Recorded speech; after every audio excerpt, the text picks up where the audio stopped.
So it's scientifically proven that active recall is the best way to learn and retain information in your long-term memory. When they say that med school is hard because of the quantity rather than the quality of the work, they are not lying. I have experienced this firsthand, and it is really a lot of content to get your head around when you first start. However, it is not impossible. In this video, I'm going to be telling you the way that I managed to do my lectures and have done active recall on the lectures 3 times by the time I finished doing the lecture. So stick around to watch if that's something you're interested in. So if you don't know me, my name's Amelia and I'm a second year medical student. When I started medical school, my grades literally plummeted in the first term, and that is all down to how I was doing lectures and how I was learning new content.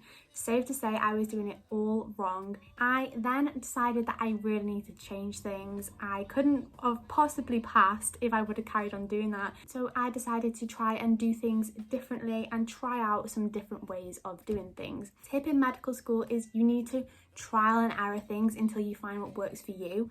And what works for you might not work for other people, so do not compare yourself. But I just thought I would share the method that I use to do lectures and what has really worked for me over the past year and allowed me to pass my exams first time with grades that I was happy with. So first things first, I set myself up. So I split my screen on my laptop and I have on one side the lecture and on the other side the notes that I have. So I actually use pre-made notes, because when I first started med school, I would spend 3 hours typing out what the lecturer was saying, and it was the biggest waste of time of my entire life. So now I use pre-made notes that the years above have given us kindly. There's always notes flying around, and if they're flying around, you might as well use them. There's no point taking time and making exact replicas when you've already got the resources to use. Work smarter, not harder. So I have the lecture on one side and the notes on the other side. So I have the notes in a form that I can edit, so I can copy and paste the learning objectives from that specific lecture onto the notes, so I know exactly what I need to be hitting and what I need to get from the lecture. On the other side, I have the lecture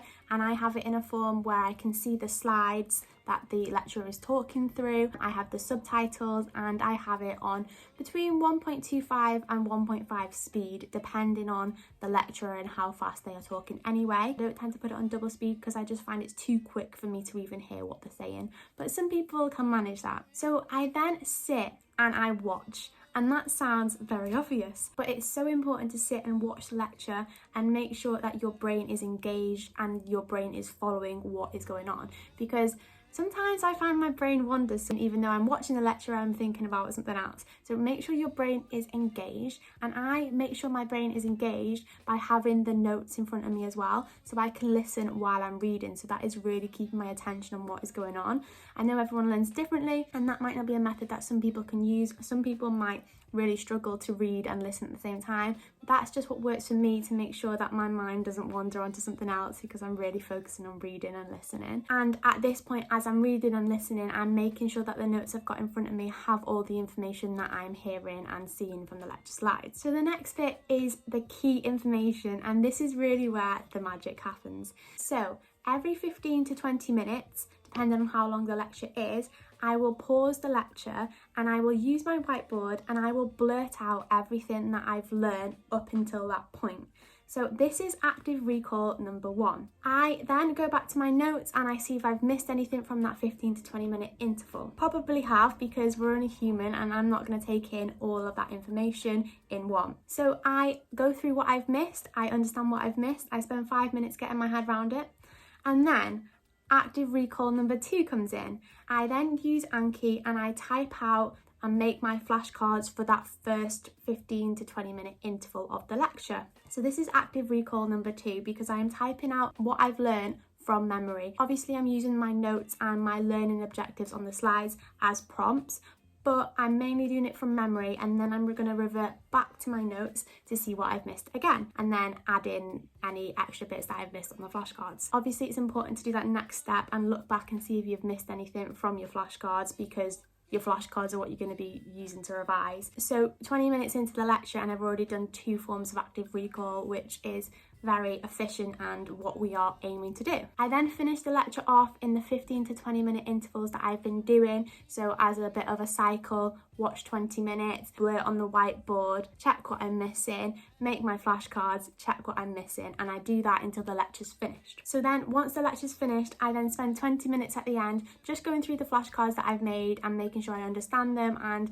making sure I can remember a bulk of them at least. So by the time I've finished my lecture, I have watched the lecture, made sure the notes I have are correct, made sure I've hit the learning objectives, made my flashcards, done my flashcards, and done active recalls 3 times.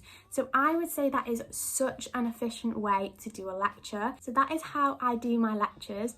Obviously then I'm going to have to go back to those flashcards because my memory isn't the best and I'm not going to remember all the content from that lecture just from that. But active recall is the key, and if you keep doing it, it doesn't matter how you do it, doesn't matter if you use whiteboards, if you use paper, if you use flashcards, doesn't matter how you do it, but you just need to make sure you do an active recall throughout your degree to drill the information in your brain. That is how I do my lectures. So hopefully that's helpful. Maybe give it a go. It doesn't mean you have to do it that way, but I think it's just very good to try out different methods and learn from other people and try out what different people do. So ending on one last tip is I actually don't do all my lectures that I get for the week in one day. I tend to split them up over the week. So I tend to do 1, maybe 2 a day, just because I find that doing too many lectures in one day for me overloads my brain and I really struggle to keep up with the information and retain the information. Obviously I do other work, so I'll be doing flashcard reviews and stuff, but in terms of doing lectures and learning new content. So I hope that's been helpful. I remember when I first started, I really struggled to find a way that worked for me and what worked in the sense of it was efficient and I would get the most out of it. But I find that really works for me, so give it a try. It's really important to try different methods until you find one that works. If you have enjoyed this video, I would really love it if you would like and comment down below and subscribe to my channel. Thank you so much again for watching, and I'll see you in the next one.